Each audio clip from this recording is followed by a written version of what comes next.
That's one of our biggest challenges, is navigating one another in our differences, in our different beliefs. Mm-hmm. So you were put into conversion therapy as a teenager. Yes. Gosh, I had thought I made it to the finish line of high school in terms of staying in the closet, at least when it came to family. I was out in high school by like the middle of it. And then this was senior year. I was figuring out colleges. And my sister was at NYU. I had applied all over the country, got into some decent schools, had some good options. But this was the spring of my senior year. I had a chat window open. Everybody used the same computer, and there was just this chat window open that was just a little salacious, illicit, what have you.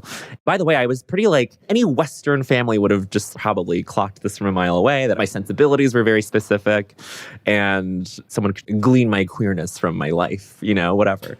But I come home, there's this big sort of, I'll say Korean drama level of pathos and like suffering and just like, this can't be, this won't do, you can't be this person.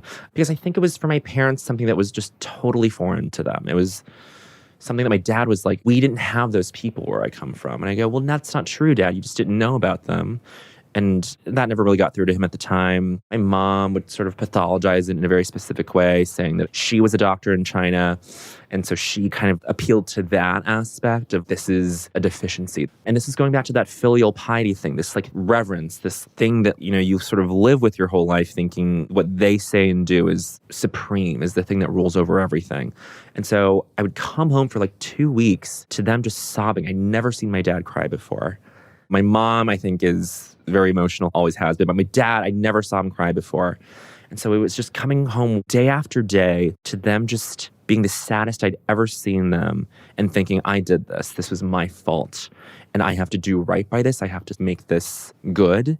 And my parents, being very scientifically minded, solutions-oriented people, did their own sort of research, misguided research, we'll say, and they found a conversion therapist in Colorado Springs.